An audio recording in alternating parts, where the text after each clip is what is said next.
আসসালামু আলাইকুম রহমতুল্লাহ।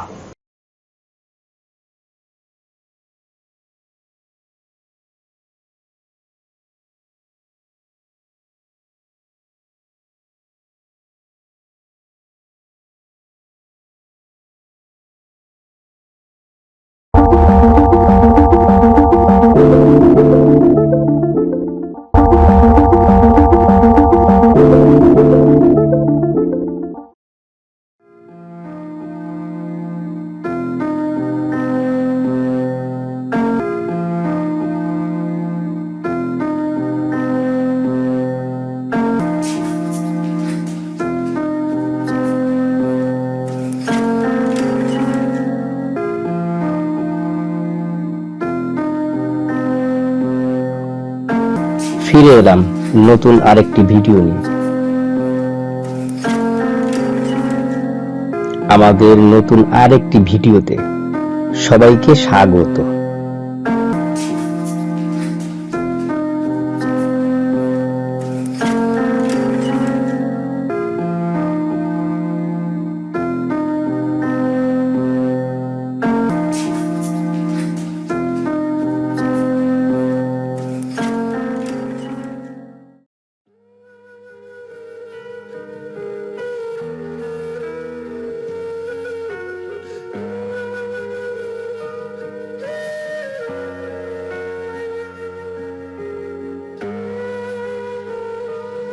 প্রিয় ওসমান হাদি, তোমাকে আমরা বিদায় দিতে আসি নাই, এখানে তোমার কাছে আমরা ওয়াদা করতে এসেছি। আসসালামু আলাইকুম। লক্ষ লক্ষ লোক আজকে এখানে হাজির হয়েছে, পথে ঢেউয়ের মতো লোক আসছে। সারা বাংলাদেশ জুড়ে কোটি কোটি মানুষ আজকে এই মুহূর্তের জন্য অপেক্ষা করছে। তারা তাকিয়ে আছে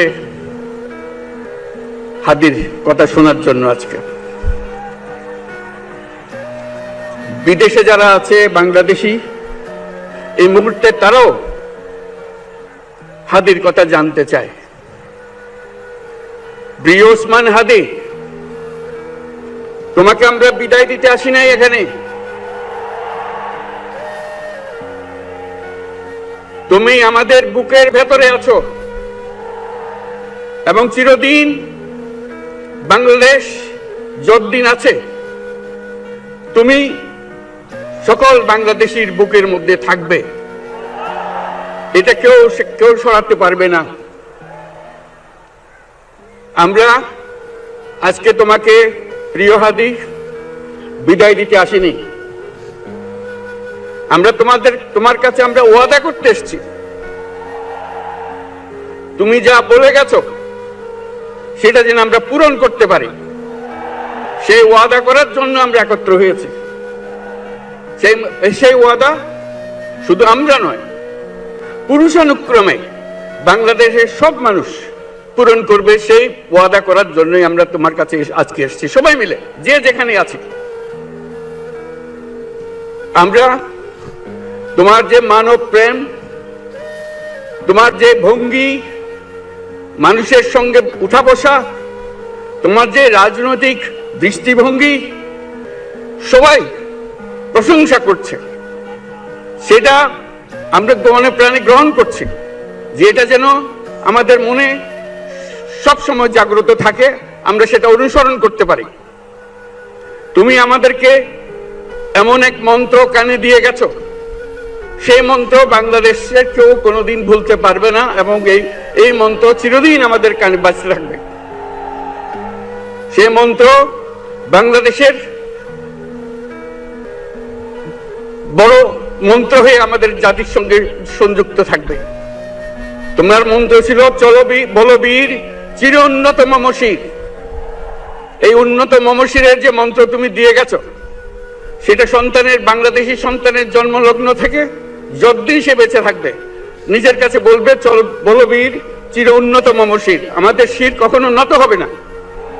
সেই মন্ত্র তুমি আমাদেরকে দিয়ে গেছো, আমাদের সব কাজে সেটা আমরা প্রমাণ করব। আমরা দুনিয়ার সামনে মাথা উঁচু করে চলবো, কারো কাছে মাথা নত করব না। সেই মন্ত্র তুমি আমাদেরকে দিয়ে গেছো, আমরা সেটা পূরণ করে যাব। প্রিয় হাদি, তুমি নির্বাচনে অংশগ্রহণ করতে চেয়েছিলে এবং সেই নির্বাচনে অংশগ্রহণ করতে গিয়ে নির্বাচন কিভাবে করতে হয় তারও একটা প্রক্রিয়া জানিয়ে গেছে আমাদেরকে।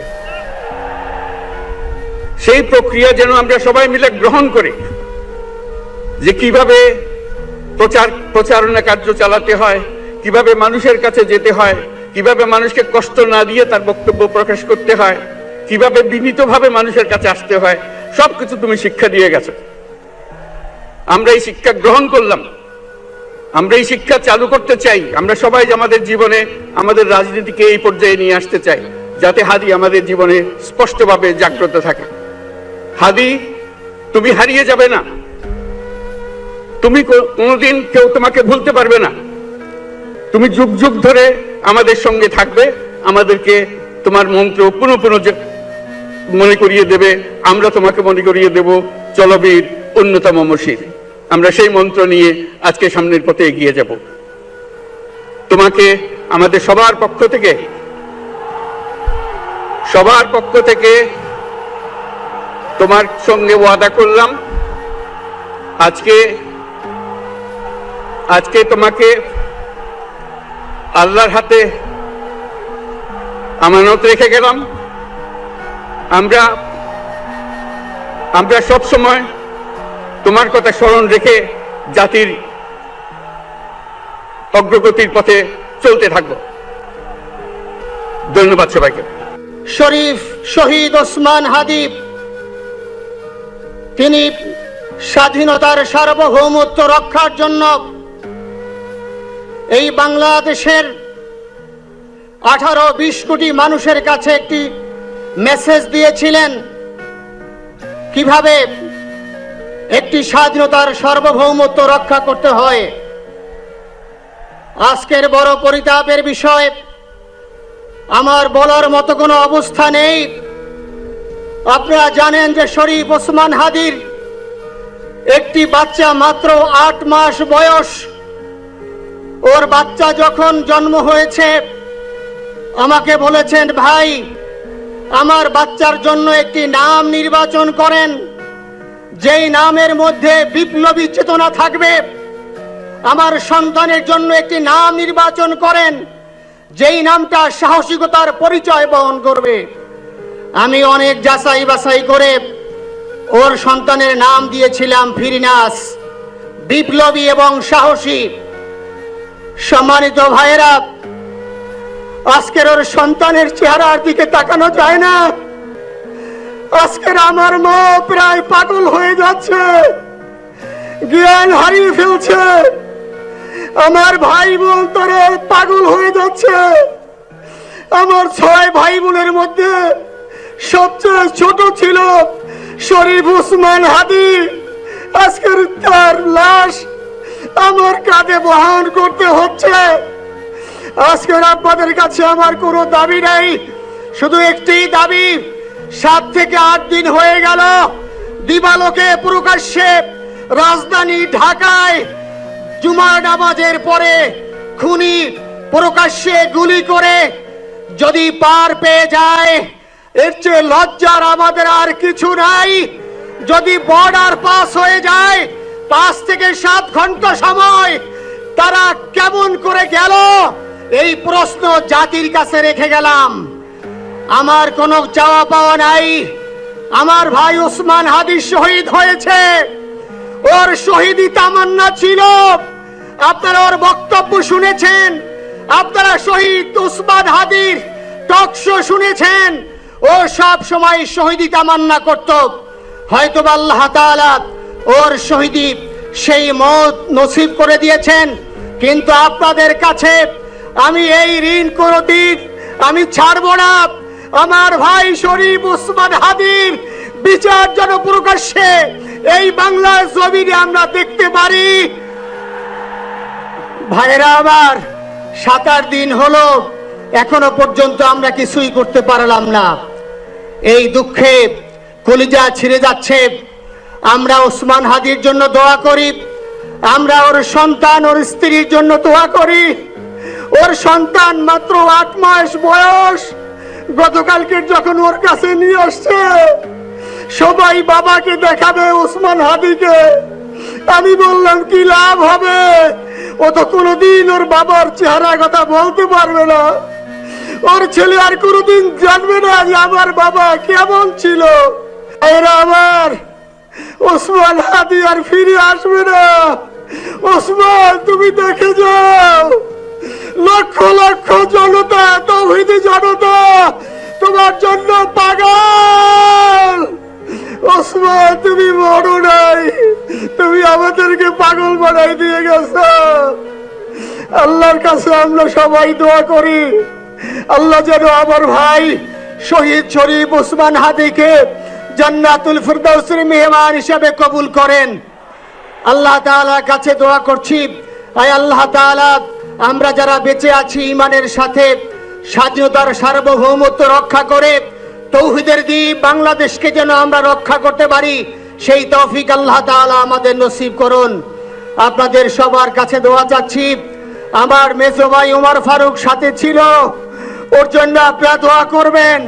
আমার ছোট বোন মাসুমা অ্যাবনরমাল হয়ে গেছে, তাকে চিকিৎসা করাচ্ছি, ডাক্তাররা বলছে অনেক বেশি সমস্যা।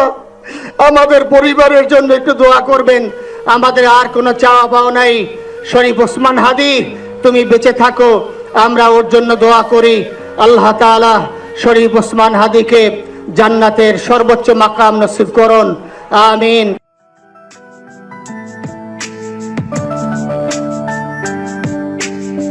দেখা হবে পরবর্তী কোনো ভিডিওতে। সে পর্যন্ত সবার সুস্থতা এবং নেক হায়াত কামনা করে এখনকার মতো আল্লাহ হাফেজ। পরবর্তী ভিডিও আসার আগ পর্যন্ত ভালো থাকা হয় যেন। পরবর্তী ভিডিওতে আমরা সবাই মিলে নতুন কোনো শিক্ষা তথ্যে যুক্ত হব, কেমন?